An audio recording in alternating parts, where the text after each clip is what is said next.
बिस्मिल्लाहिर्रहमानिर्रहीम। अस्सलाम वालेकुम व्यूवर्स, आप सब कैसे हैं? उम्मीद करती हूँ आप सब खैरियत से होंगे। तो आज मैं आपके साथ स्पेशल आलू पकौड़े की रेसिपी शेयर करूँगी जो बहुत ही मज़ेदार और झटपट रेडी हो जाएंगे। ये बाज़ार से भी ज़्यादा मज़ेदार और खस्ता हमारे ये पकौड़े बनकर रेडी होंगे। तो आप भी इस रेसिपी को ज़रूर ट्राई करना और हमें कमेंट में लाजमी बताना कि आपको हमारी ये रेसिपी कैसी लगी। और साथ हम बनाएंगे दही की चटनी।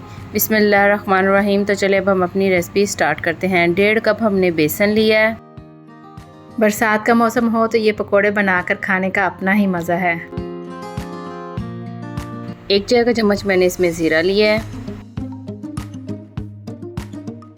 1/4 हम इसमें अजवाइन लेंगे, यानी 1 पिंच हमने अजवाइन ली है। 1 चाय का चम्मच हम इसमें मोटा कूटा हुआ खुश्क धनिया लेंगे।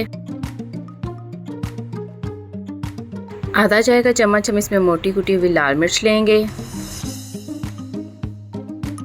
आधा चाय का चम्मच हम इसमें नमक लेंगे। नमक आप अपने टेस्ट के मुताबिक कम या ज़्यादा कर सकते हैं। 1 चम्मच हम इसमें चॉप्ड की हुई हरी मिर्च लेंगे। आधा कप हम इसमें स्लाइस में कटिंग किया हुआ प्याज लेंगे। 1 चाय का चम्मच हम इसमें कसूरी मेथी लेंगे जो हमने घर में खुश्क की हुई है। 1 चाय का चम्मच हम इसमें कटिंग किया हुआ धनिया ऐड करेंगे। 2 अदद आलू हम फ्राइज़ की शेप में कटिंग किए हुए लेंगे। आपको आलू की अगर कोई भी शेप पसंद है आप उस शेप में भी कटिंग कर सकते हैं। अब हम इन तमाम चीज़ों को अच्छे से मिक्स कर लेंगे। अगर आप मेरे चैनल पे न्यू हैं तो बेल आइकन के बटन को लाजमी प्रेस कर लें ताकि मेरी हर न्यू आने वाली वीडियो आपको आसानी से मिल जाए। आपकी तरफ से हमें प्यार मिल रहा होता है, हमें खुशी होती है कि आप हमें इतना अच्छा फीडबैक दे रहे होते हैं। अब हम इसमें आधा कप पानी का इस्तेमाल करेंगे। आप अपने मिक्सचर के मुताबिक पानी कम या ज़्यादा कर सकते हैं। आधा चाय का चम्मच हम इसमें हल्दी का इस्तेमाल करेंगे जिससे पकौड़ों का कलर बहुत ही खूबसूरत और अच्छा आएगा। तो ये देखिए माशाल्लाह हमारा पकौड़ों का मिक्सचर बन के रेडी हो चुका है। तो चलिए अब हम अपने पकोड़े फ्राई कर लेते हैं। एक कढ़ाई में मैंने 2 कप ऑयल लिया है और साथ ही हम इसमें अपने पकोड़ों का मिक्सचर ऐड कर देंगे 1 बाय 1।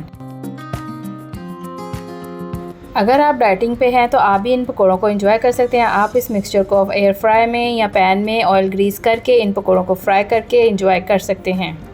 तो चलिए अब हम पुदीने का रायता रेडी करते हैं जो पकोड़ों के साथ बहुत ही मज़ेदार बनकर रेडी होता है। तो मैंने अपने गार्डन से फ्रेश पुदीना तोड़ा है।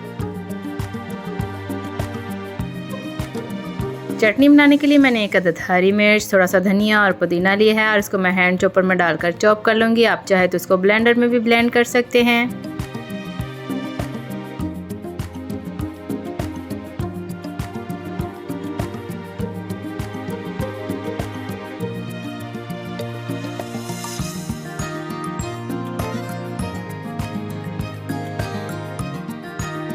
आधा चाय का चम्मच हम इसमें नमक का इस्तेमाल करेंगे। नमक आप अपने टेस्ट के मुताबिक कम या ज़्यादा कर सकते हैं। आज की टिप ये है कि अगर आप चटनी हैंड चॉपर में बना रहे हैं तो नमक हम फ़ौरन साथ में डालेंगे। अगर हम जूसर में बना रहे हैं तो हम जब रायता बनाएंगे तो तब हम इसमें नमक का इस्तेमाल करेंगे। इससे हमारी चटनी बहुत अच्छी और मज़ेदार बनकर रेडी होगी।